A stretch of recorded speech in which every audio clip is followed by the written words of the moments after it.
নাকি তোমার কোনো মামুর বাড়ির আবদার? যে তোর অবস্থায় মরে গেল, আল্লাহ জান্নাতে চলে গেলাম নাকি?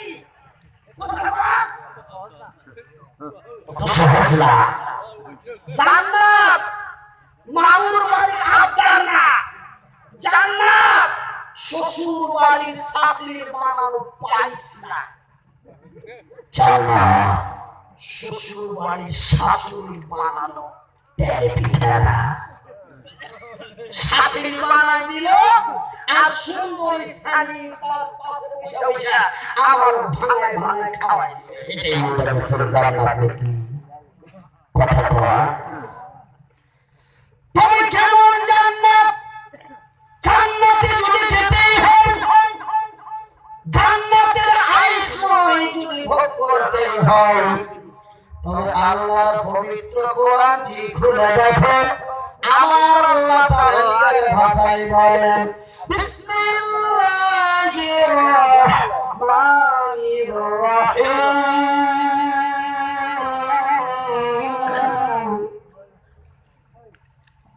ইয়া আইয়ুহাল্লাযীনা আমানু দুখুলু ফিস-সিলমি কাফা ওয়া লা তাত্তাবিউ খুতুওয়াতিশ শাইতান ইন্নাহু লাকুম আদুউম মুবিন।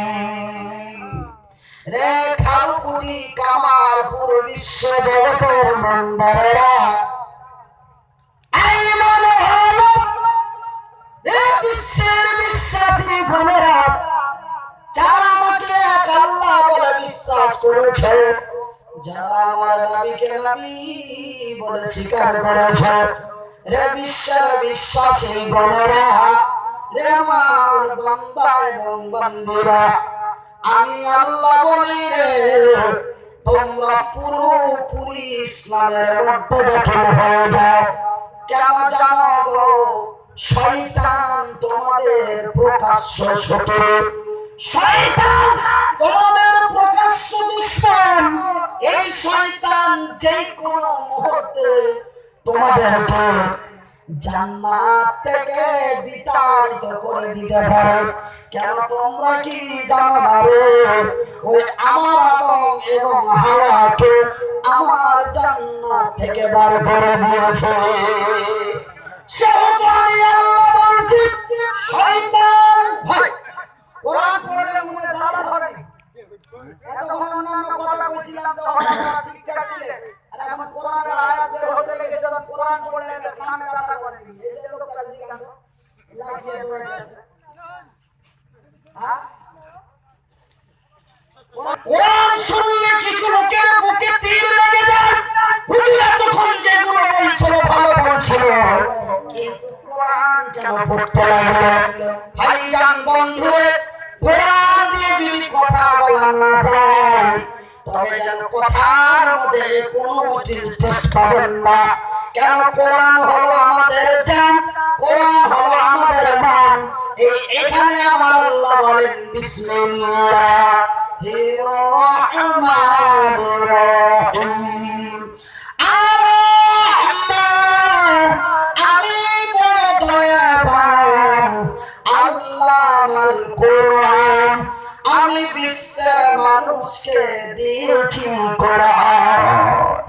এই কোরআন এমন একটি কোরআন, এই কোরআন বিশ্বের মানবতার কল্যাণের মহান সমাধান। নারে তাকবীর, নারে তাকবীর। আজকে আপনাদেরকে আমি আর বেশি কথা শোনাইতে চাই না, তবে আজকে বিভিন্ন জায়গা থেকে আমার দোয়া নেওয়ার জন্য এসেছে।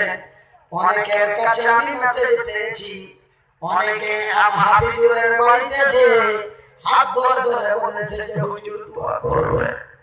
কেমন আল্লাহ জানি না এই মানুষটার দোয়া কেন মানুষ চায়। নিশ্চয় দোয়ার মধ্যে কোন ফলাফল পেয়েছে খারপুরের লোকেরা। কেন খারপুরে এটা অন্য এলাকায় এতই সভা করি, আমার কেন বারবার ডাকে জানি না রে আল্লাহ। নিশ্চয় তোমার নবী বলেছেন এমন এমন লোকের দোয়া কবুল হয়। এই জন্যই মনে হয় দরং জেলার লোকেরা কোন অবশ্য আমাকে ডাকতে বাদ দেয় না। ভাই গো, আজকে কয়েকদিন থেকে দরং জেলায় আছি। তেজপুর থেকে নিয়ে ঠালামারা থেকে নিয়ে এই পর্যন্ত আমি আপনাদের আছি। আগামী 21 তারিখ এবং 22 তারিখ 23 তারিখ আপনাদের ডিস্ট্রিক্টেই থাকবো। ভাই বন্ধুরে, কেন যে মানুষ পাগলের মতো আমাকে ডাকে তা জানি না। ভাই জানো শোনেন, আজকের ময়দানে হাত দুটি উঁচু করে দোয়া করব। কথাটা শেষ বিদায় শুনেন। শুনুন বন্ধুরে, এই শয়তান যে কোনো মুহূর্তে তোমাদের জান্নাত থেকে বের করে দেবে। কেন আমার আদম এবং আমার হাওয়াকে ওই শয়তান তার আমার জান্নাত থেকে বের করে দিয়েছে। সেহেতু আমি আল্লাহ বলি রে, দেখার বলি কামার লোকেরা, তোমরা যদি আমার জান্নাতের আনন্দ